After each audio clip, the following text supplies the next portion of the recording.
diimplementasikan tapi sudah menuai polemik. Mungkin di kesempatan ini Pak Bima bisa menjelaskan kepada publik khususnya guru-guru di Indonesia yang sudah khawatir dengan jalur P3K ini. Jadi yang membedakan status P3K dengan status PNS itu apa? Jadi sebetulnya P3K dan PNS itu adalah aparatur sipil negara. Mereka adalah orang-orang yang bekerja di pemerintahan. Mereka bukan honorer, gitu ya. Kalau honorer ini kan tidak begitu aturan kepegawaiannya. Mereka adalah aparatur sipil negara. Mereka memiliki kedudukan, tugas dan kewajiban yang setara untuk mengerjakan tugas-tugas pelayanan publik. Jadi sebetulnya mereka mengikuti suatu aturan yang baku yang tidak bisa dilakukan karena ketakutannya kan adalah pemutusan hubungan kerjanya. Jadi itu semuanya akan ada aturan-aturan yang sangat objektif dan itu perlu diikuti oleh pemberi kerja. Dalam hal ini adalah pejabat pembina kepegawaian ya, bupati, wali kota atau gubernur yang bisa dilakukan untuk melakukan evaluasi kepada para PPK ini. Jadi tidak bisa dilakukan dengan semena-mena untuk melakukan penilaian PPK, para PPK ini. Oke, berarti statusnya sama gitu ya, P3K sama, dengan PNS. Tunjangan gaji sama? Sama semua. Berdasarkan peraturan Presiden nomor 98 tahun 2020 tentang gaji dan tunjangan PPK, ini mereka diberikan hak yang sama untuk kelas jabatan yang sama dengan PNS. Jadi kalau guru pertama itu gaji dan tunjangannya sama persis dengan guru pertama PNS yang sekarang ini menjadi PNS. Jadi tidak ada perbedaan sama sekali. Semua tunjangan. Bagaimana dengan pensiun, Pak Bima? Karena ini kan perjanjian kerja ya, ada durasinya gitu ya. Berarti tidak ada jaminan pensiun. Nah, sebetulnya pensiun ini kan dibayarkan kalau orang telah melewati atau telah mengerjakan pekerjaan dalam jangka waktu tertentu. Katakanlah kalau di PNS itu dia harus bekerja 20 tahun minimal dan usianya 50 tahun minimal. Jadi kalau mereka 50-20, usia di atas 50 dan bekerja 20 tahun, mereka baru dapat pensiun.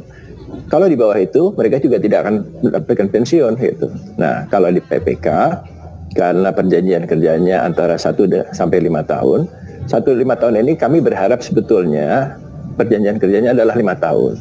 Kenapa ada 1 sampai 5? 1 sampai 5 ini adalah bagi mereka yang usianya menjelang batas usia pensiun. Karena PPK ini berbeda usianya dengan PNS. Kalau PNS itu di bawah 35 tahun. Kalau PPK boleh di atas 35 tahun. Sampai berapa?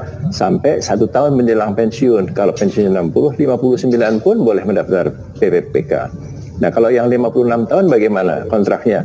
Dia hanya memiliki masa kerja 4 tahun, jadi kontraknya tinggal 4 tahun itu. Nah, inilah kenapa kontraknya 1 sampai 5 tahun. Gitu. Oke, jadi artinya durasinya dari 1 hingga 5 tahun. Tapi setelah itu apa yang terjadi? Bagaimana dengan nasib mereka yang statusnya P3K ini?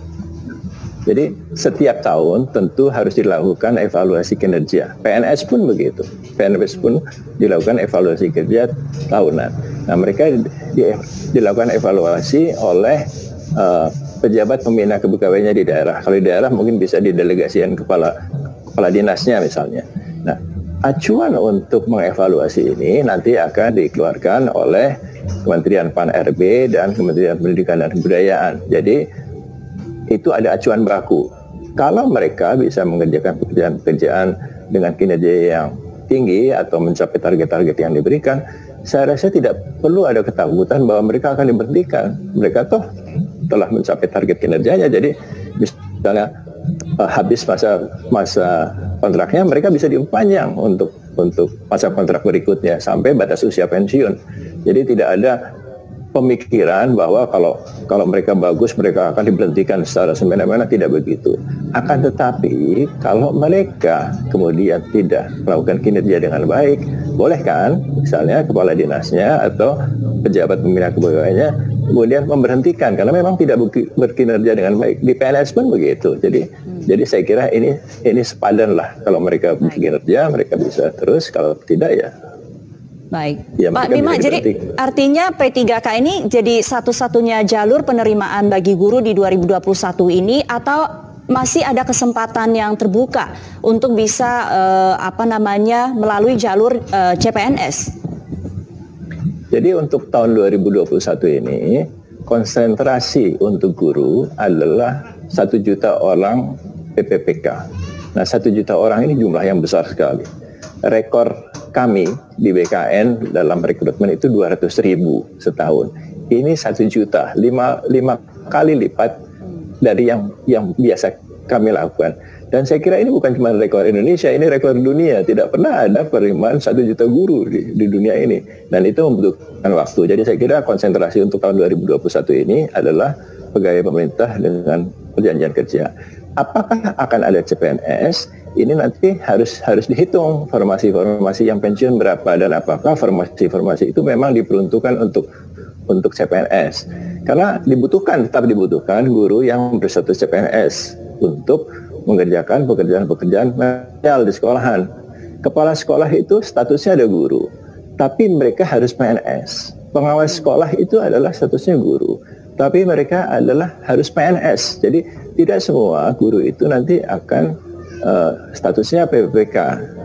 Namun demikian, yang PNS ini jumlahnya tidak banyak, dia terbatas.